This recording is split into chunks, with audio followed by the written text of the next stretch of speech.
अस्सलाम वालेकुम। नई वीडियो में खुश आमदीद। चीन ने भारत पर हमलों का तूफान बर्पा कर दिया। चीन के 150 टैंक लद्दाख में दाखिल हो गए। भारतीय मीडिया की चीखें आसमानों तक पहुंचने लगीं। भारत पर खौफ तारी हो गया। भारतीय फौज की चीखें निकल गईं। भारतीय फौज की शलवारें गीली हो गईं। भारतीय फौज मैदान जंग से भाग निकली। वीडियो की तफसीलात में आगे बढ़ने से पहले हमारी वीडियो को लाइक करने के साथ चैनल को सब्सक्राइब करके बेल आइकन पर क्लिक कर दें। नाजरीन ग्रामी, चीन ने भारत पर हमलों का तूफान मचा दिया। चीन के 150 के करीब टैंकों ने भारत पर लर्जा तारगी हो गया। मशरकी लद्दाख में भारतीय फ़ौजों की शलवारें गीली हो गईं। मशरकी लद्दाख में भारत की ईंट से ईंट बजा दी गई। मशरकी लद्दाख में पैंगोंग झील के जनूबी किनारे की सूरत हाल बदस्तूर कशीदा। भारत और चीन के दरमियान तनाव में शिद्दत आ चुकी है।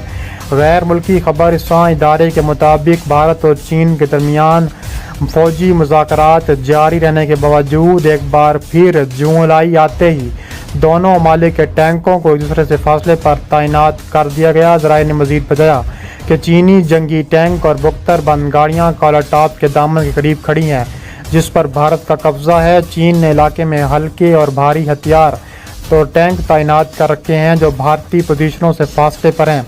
दरियासना दोनों ममालिक के दरमियान फौजी मुज़ाकरात दूसरे रोज़ भी जारी हैं। इंडिया की फ़ौज का कहना है कि चीनी फ़ौज के साथ वादी गलवान में होने वाली सर्दी झड़प में शदीद ज़ख्मी होने वाले फ़ौजियों में से दर्जनों हलाक कर दिए गए हैं, जिससे हलाकों की तादाद 20 ज़्यादा हो गई है।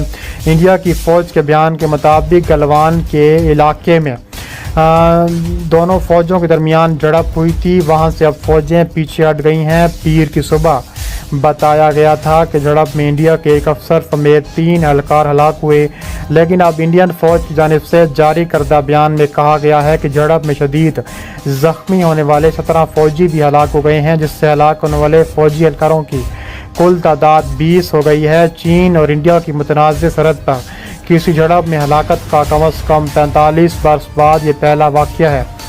इंडियन फ़ौज की जानिब से जारी करदा बयान के मुताबिक ये झड़प पीर की शब मुतनाज़ वादी गलवान के इलाके में हुई, जहाँ फ़रीक़ैन की अफवाज की पसपाई का अमल जारी था। फ़ौजी हकाम ने दावा किया कि इस झड़प में चीनी फ़ौज को भी जानी नुकसान उठाना पड़ा। ताहम चीनी हकाम की जानिब से ताहाल इस बारे में कोई बयान जारी नहीं किया गया। इंडिया की हुकूमत की तरफ से इस बारे में अभी कोई बयान जारी नहीं किया, लेकिन फ्रांसीसी खबरसां इदारे AFP के मुताबिक चीनी हकाम ने इस वाक़े की तस्दीक की है। इंडिया पर इल्ज़ाम लगाया है कि इसके फ़ौजियों ने सरहद अबूर करके चीनी एहलकारों पर हमला किया। AFP के मुताबिक चीन की वज़ारत ख़ारजा के तर्जमान ज़ाओ लिजियान ने कहा है कि इंडियन फ़ौजियों ने पीर को 2 बार सरहद पार की। उन्होंने चीनी फ़ौजियों को इश्तियाल दिलवाया, इन पर हमले किए, जिसके नतीजे में दोनों मुल्कों के फ़ौजियों के दरमियान ज़बरदस्त झड़पें हुईं। मंगल को इंडिया के वज़ीर दिफा राजनाथ सिंह ने वादी गलवान की डिफेंस स्टाफ और तीनों अफवाज सरबराहों के साथ एक हकमबामी इजलास में शिरकत की। इतलात के मुताबिक इस मुलाकात में वज़ीर ख़ारजा एस जयशंकर भी मौजूद थे। वादी गलवान में इंडिया में लद्दाख और चीन की सर्दी लाइन का इलाका है। इस इलाके में इंडिया और चीन के दरमियान सर्दी कशीदगी ने हालिया दिनों में एक बार फिर सर उठाया है, और इस तनाव को सन 1999 में इंडिया के रवायती हरीफ पाकिस्तान के साथ कारगिल में होने वाली जंग के बाद से अब तक की सबसे बड़ी कशीदगी कहा जा रहा है। बीजिंग में चीन के सरकारी मीडिया में कहा गया था कि मगरबी सेक्टर की गलवान वादी में इंडिया के ज़रिए यकतरफा और गैर कानूनी तामीरात के ज़रिए मौजूदा सूरत हाल को बदलने की कोशिश के बाद पीपल्स लिबरेशन आर्मी ने अपना कंट्रोल सख्त कर दिया है। मशरकी लद्दाख में पैंगोंग त्सो झील के नज़दीक 5 और 6 जुलाई चीन और इंडिया फ़ौजों के दरमियान हाथापाई हुई है। इंडियन मीडिया NDTV ने इंटेलिजेंस माहिरीन के ओपन सोर्सेज डाटा ट्रांसफ़र के हवाले से वाज़ेह करने की कोशिश की है कि चीन पैंगोंग झील से 200 किलोमीटर के फासले पर अपने एयरबेस और बड़े पैमाने पर तामीराती काम कर रहा है। इसके अलावा एक सेटेलाइट तस्वीर पेश की है। इसका मुकाबला सेटेलाइट तस्वीर से किया, इसमें वाज़ेह फ़र्क दिखाया गया है। इससे कबल इंडिया ने कहा था कि चीनी फ़ौज के कुछ ख़ैमे चीन में वादी गलवान के साथ देखे गए हैं। इसके बाद इंडिया ने वहां फ़ौज की तैनाती में इजाफा किया है। اس کے ساتھ ہی چین کا الزام ہے کہ انڈیا وادی گلوان کے قریب دفاع سے متعلق غیر قانونی تعمیرات کر رہا ہے۔ انڈیا اور چین کا سرحدی تنازع بہت پرانا ہے۔ انڈیا اور چین کے درمیان 3488 کلومیٹر کی مشترکہ سرحد ہے۔ یہ سرحد جموں و کشمیر، ہماچل پردیش، اتراکھنڈ، سکم، اروناچل پردیش انڈیا سے ملتی ہے۔ اس سرحد کو 3 حصوں میں تقسیم کیا گیا ہے: مغربی سیکٹر یعنی جموں و کشمیر، مڈل سیکٹر یعنی ہماچل پردیش، اتراکھنڈ، مشرقی سیکٹر یعنی سکم اور اروناچل پردیش شامل ہیں۔ بہرحال انڈیا اور چین کے درمیان سرحد کی مکمل حد بندی نہیں ہوئی اور جس ملک کا جس علاقے پر قبضہ ہے اسے LAC کہا گیا ہے، تاہم دونوں ممالک ایک دوسرے کے علاقے پر قبضہ ہونے کا دعویٰ کرتے رہے ہیں، جو کشیدگی کا باعث ہے۔ انڈیا مغربی سیکٹر میں اکفائی چین پر دعویٰ کرتا ہے، لیکن یہ خطہ اس وقت چین کے کنٹرول میں ہے۔ دوسری جانب چین مشرقی سیکٹر میں اروناچل پردیش پر دعویٰ کرتا ہے۔ چین کا کہنا ہے کہ یہ جنوبی تبت کا ایک حصہ ہے۔ چین تبت اور اروناچل پردیش کے مابین میک موہن لائن کو قبول نہیں کرتا۔ مجموعی طور پر چین اروناچل پردیش کی میک موہن لائن کو قبول نہیں کرتا۔ اس نے اکسائی چین سے متعلق انڈیا کے دعوے کو اکثر مسترد کر دیا ہے۔